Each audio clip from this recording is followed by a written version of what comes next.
Hi everyone, welcome to Takshila classes. We are going to discuss a very simple topic of constitution, that is fundamental duties. It's a simple topic, but number of times they do ask you the question from fundamental duties and lot many people don't even know the fundamental duties. आज भी लोग duty to vote अगर पूछे तो वो कहेंगे duty है. Duty to pay taxes is a duty, not at all. So we need to check out the fundamental duties कौन सी हैं, and you need to remember by heart these all fundamental duties for a paper, right? Before knowing this about the fundamental duties or the 11 duties, we need to also understand the basic introduction about the fundamental duties. ये कहाँ पर है हमारे constitution में, ये क्या fundamental duties हमारे mandatory है या नहीं, are these justiciable or not, and then we need to see where these are mentioned in our constitution, right? So first of all please understand fundamental duties का concept हमने Russia से लिया, USSR से, and these fundamental duties are enshrined in our constitution under part 4A under article 51A.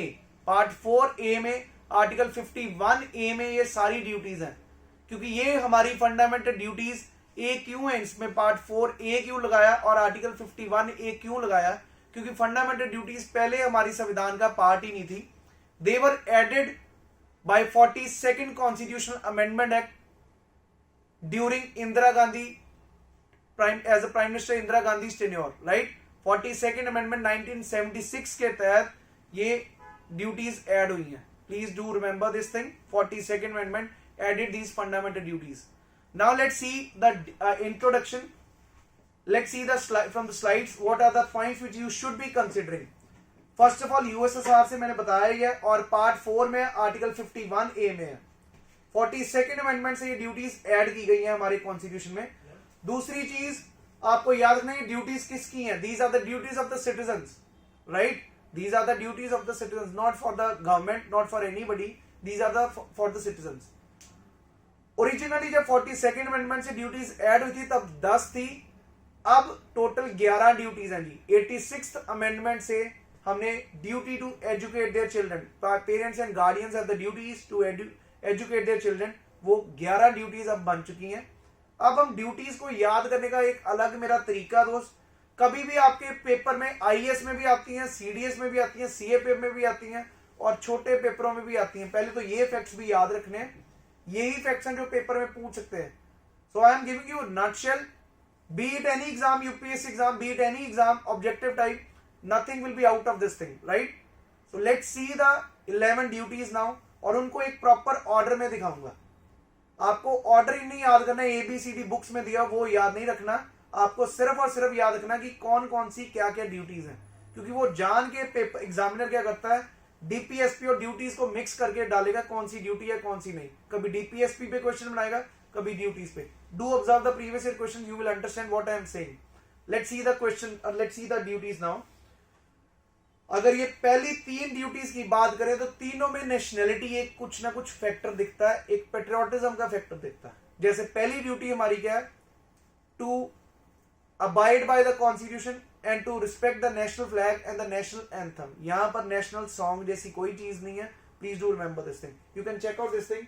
To abide by the constitution, respects its ideals and instructions, the national flag and the national anthem. Please do remember this thing, this is mentioned in the first duty. तो तीनों में एक word national common आ रहा है.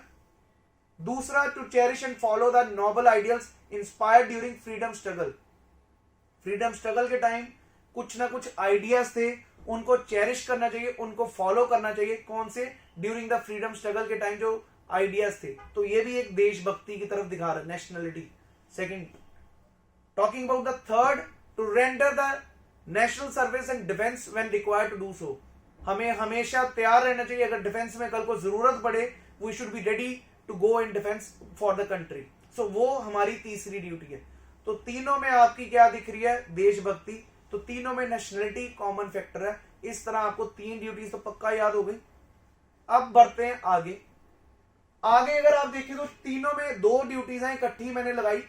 इनमें आपको दिखेगा brotherhood की बात है, यूनिटी की बात है, कुछ इस तरह का. तो यहां पर ड्यूटी है to protect the sovereignty, unity and integrity of the country. Sovereignty आपको समझ आता होगा, अधीनता, मतलब हम किसी के अंडर ना आए, यूनिटी बनाए रखें और इंटेग्रिटी बनाए रखें. ये पहली ड्यूटी है. ये चौथी ड्यूटी अपनी. 5वीं ड्यूटी क्या है? हमें ब्रदरहुड बनाए रखना, क्योंकि हमारी कंट्री में डाइवर्सिटी है on the basis of language, on the basis of religion, on the basis of region we have a diversity. So we need to bring a brotherhood. So that is the duty, common brotherhood amongst all the people, transcending in the religion, in the caste, in the language, in the regions. So that is what you can say. दोनों की दोनों duties में क्या आपको दिख रहा है? Unity common factor दिख रहा है जी. तो ये 5 duties I hope you will be remembering. 3 nationality base पे, 3 हमारी देशभक्ति के ऊपर है, 3 नेशनलिटी देशभक्ति के ऊपर, 2 हमारी किस पे है? यूनिटी के ऊपर. ब्रदरहुड बनाए रखना, यूनिटी एक ही जैसी लगती है, तो याद ये रखना. 5 हो गई. अगली बढ़िए. यहां पर आपको 3 पहली ड्यूटीज ऊपर की दिख रही होंगी, प्रोटेक्शन, प्रिजर्वेशन, सेफ गार्ड. तीनों वर्ड एक ही है, प्रोटेक्ट करना. तो ऊपर वाली सबसे पहले देखिए, to value and preserve the rich heritage of our country. हमारा जो रिच हेरिटेज है, जो विरासत है, जो कल्चर है, उसको प्रिजर्व करना हमारी ड्यूटी है, ये याद रखिएगा. दूसरा, to protect and improve the natural environment. हमारा जो एनवायरमेंट है कंट्री का, उसको बचाना, पर्यावरण को बचाना, ये हमारी ड्यूटी भी है. हमारे डीपीएसपी में भी मिलेगा कि हमें 48A में 42nd अमेंडमेंट से ही टू स्टेट का भी ड्यूटी होगा टू प्रोटेक्ट द एनवायरमेंट. तो याद रखिएगा हमारा भी ड्यूटी है to protect the environment. Rich flora and fauna, उनको प्रिजर्व करना, उनको प्रोटेक्ट करना. अगर आप तीसरी प्रोटेक्शन की बात करें, to safeguard the public property. Public property कौन सी दोस्त? हमारे जो पब्लिक प्रॉपर्टी, रेड फोर्ट है, कोई भी जो पब्लिक प्लेसेस हैं, ये नहीं कि वहां पे जाके दिल बना के लिख दो I love you. No, that's a public property. Let's maintain it, don't destruct it, don't demolish it, don't disfigure these public properties and let's protect it. समझ आ गया जी? आगे बढ़ो. ये तीनों क्या हो गई अपनी प्रोटेक्शन पे. अब अगर बढ़े, 3 ड्यूटीज नीचे हैं भाई. इनमें अगर बात करें, तीनों में कहीं ना कहीं एजुकेशन का फैक्टर दिखेगा. एजुकेशन का फैक्टर कैसे?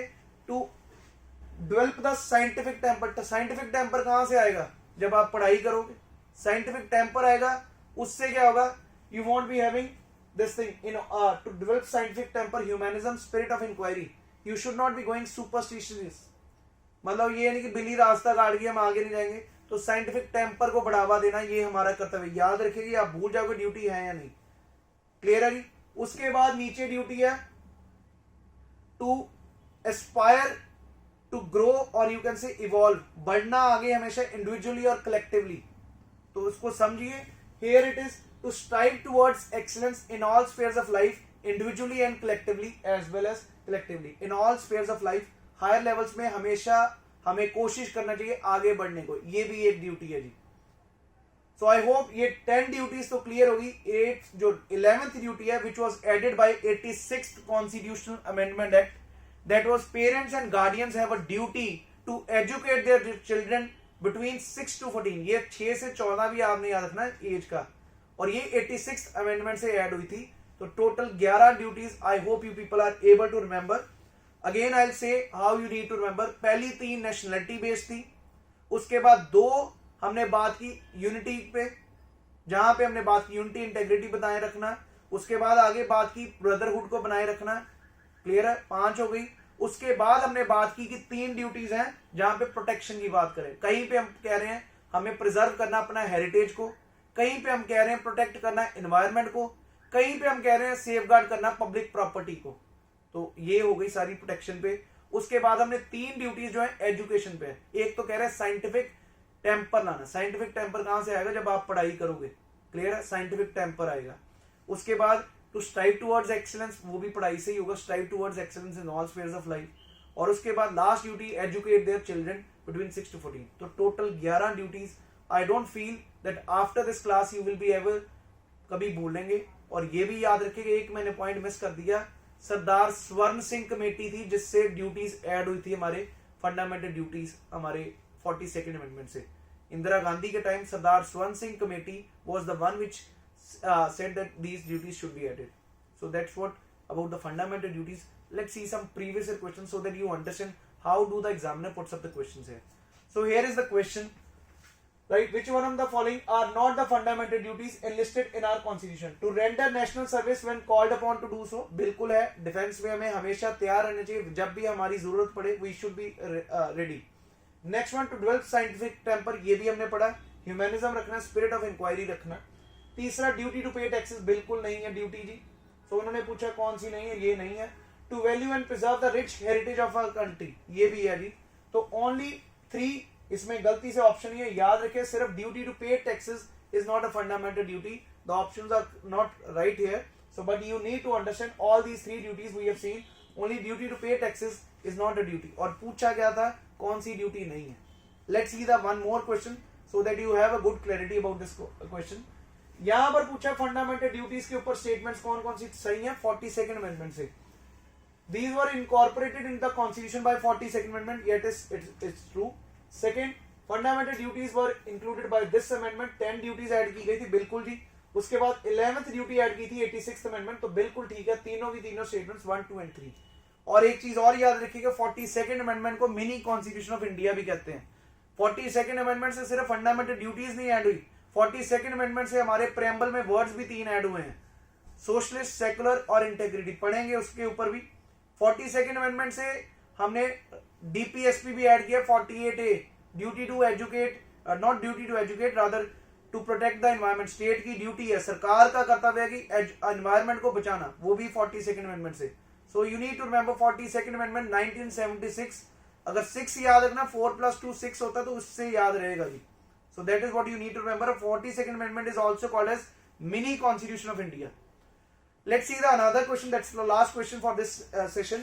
So duties were added on the recommendation of which committee? किस कमेटी के तहत ये ड्यूटीज ऐड हुई थी? सरदार स्वर्ण सिंह कमेटी, यहां पर आंसर है ए ऑप्शन। क्लियर है जी? So this was whole about fundamental duties. I hope everybody is very much clear about this concept. So we will further in the coming session we will discuss further topics of polity. If you really like this session, please do review and do, you can say, share with your friends as much as possible and do subscribe the channel. Thank you. Jai Hind everyone.